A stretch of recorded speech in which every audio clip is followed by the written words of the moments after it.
Why is it important to come up with a trading strategy? Because we want to treat investing like a business, okay? And I'm going to draw my smart dude, because you need to get your spectacles on.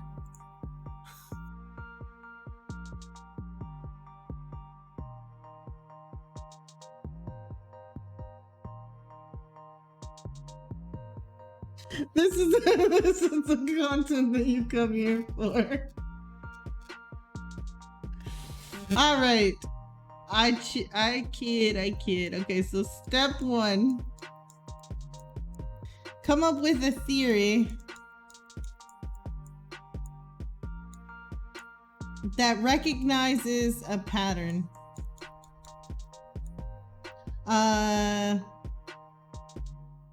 Silly that.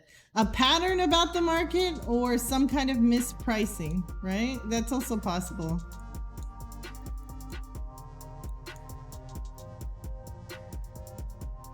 Or a mispricing.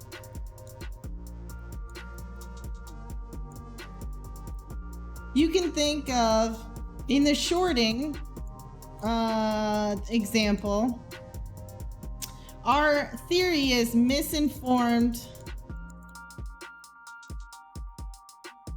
investors, right? Misinformed investors, options, mispricing, options, overpriced because volatility. Has any of you ever bought puts or calls and you just see the theta and the volatility just completely eat away at it, right? That's a mispricing. It's a very hard game, right? You could do something like right? The next theory you could come up with is every Friday, SPY goes up, right? These are all theories, right? That you come up with.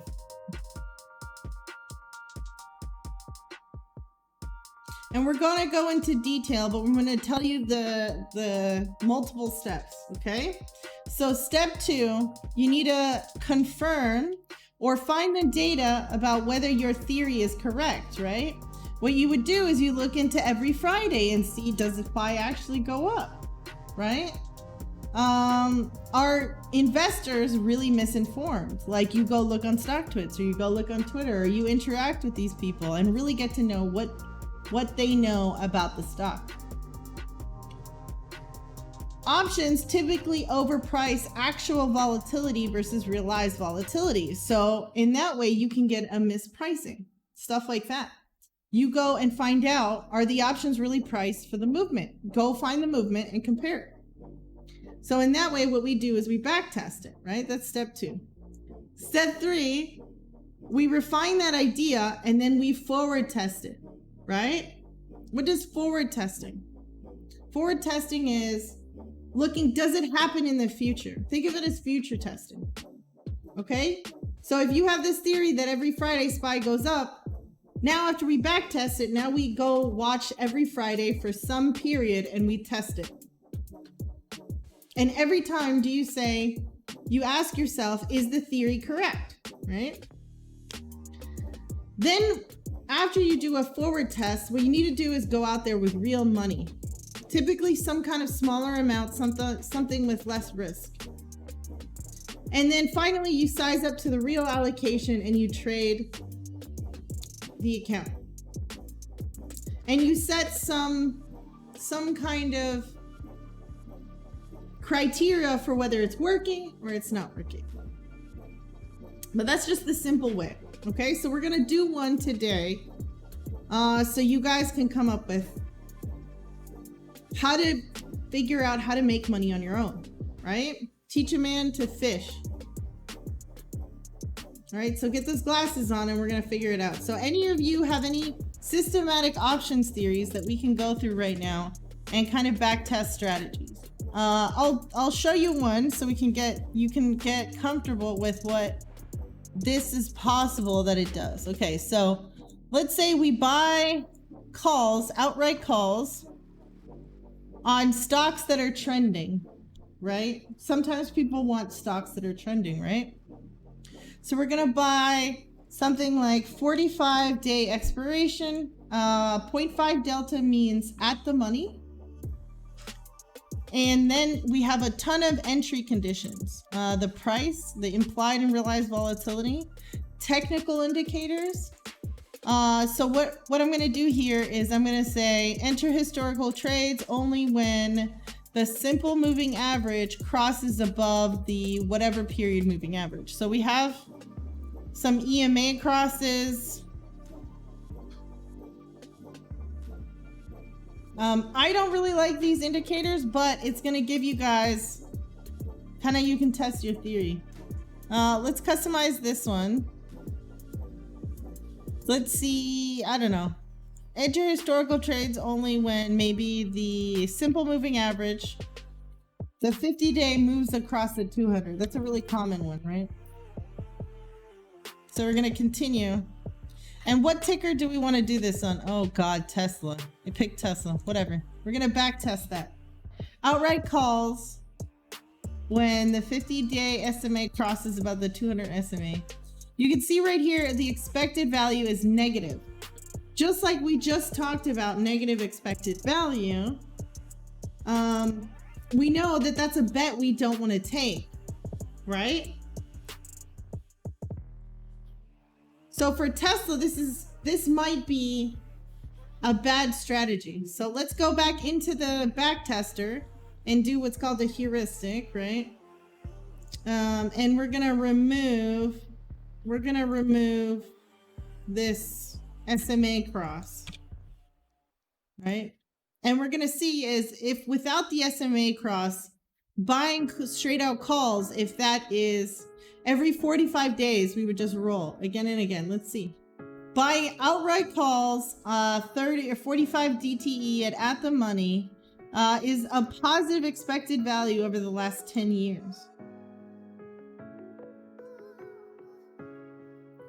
Crazy, right? Digging with technical indicators actually reduces your profitability. And you'll find this happen a lot in a lot of backtesters. You'll actually see that technical indicators are quite garbage. We can even give it a betting strategy, profit targets and stop losses. So let's think about it by net premium percentage. So let's do a 2-to-1. Well, actually this would be 4-to-1. 50% stop loss and a 200% profit target. So we're gonna give it a betting strategy. That means is if we bought the call for $10, we would sell it for 20. If it meets our stop loss, which is if it goes to $5, we sell it. That's what this exit condition for the profit target and the stop loss would do, right? Let's see what happens. Okay, so the expected value actually went down. It went to 96, right? So it's actually better to not have a betting strategy like this.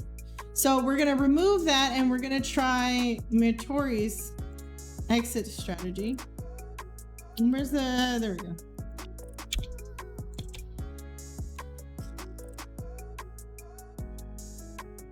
Yeah, okay, so enter, okay, let me see, exit conditions, technical indicators. Do you want the entry as well? Exit on recross of 50 downward. Exit when 50 crosses below the 200. Is that how you want it?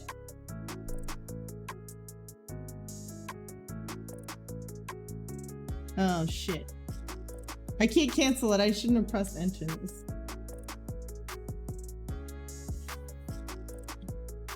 Both? Okay, so we're gonna try both.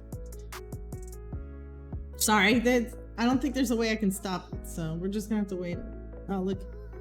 703. The exit condition without the entry condition was actually more.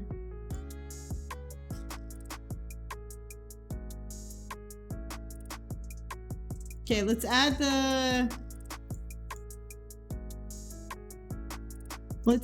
entry. 50 crosses above 200.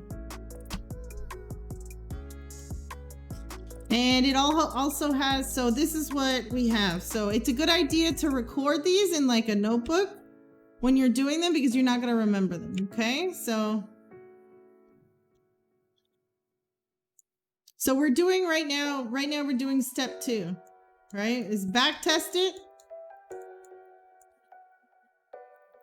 Step 2 is to back test it.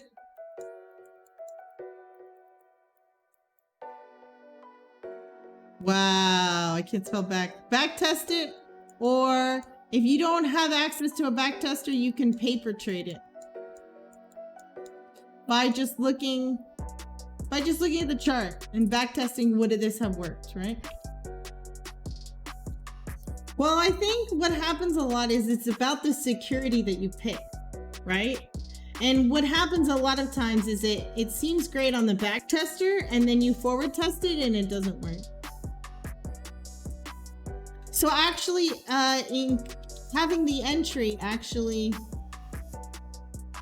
makes this negative. We could try this on a different security. We can also dig a little bit with the Tesla didn't always trade like it used to. So what we can do is timing, backtest date range. So we can make it a little bit more recent. So maybe 2015. So maybe for the last 4 years. Let's see what that'll do. Okay, so that actually still gives it a negative expected value.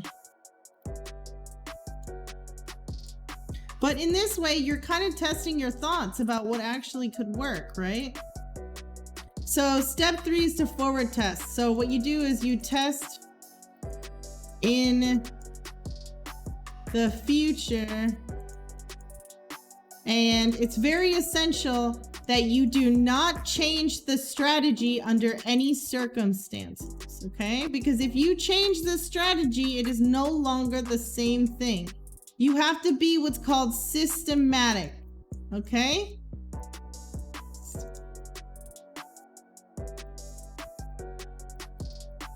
Okay? It is absolutely essential that you do not change this, okay? You know why? Because it's like the scientific method, okay? If you change one variable, you are no longer able to see what is the useful information from this. Trade a plan and let the plan trade, absolutely. Okay, so now you feel confident enough that you go to step 4, which is trade it in real life, okay? Now, I suggest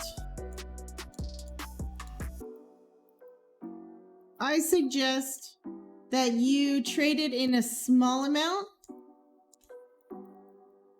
something that you're completely willing to lose, right?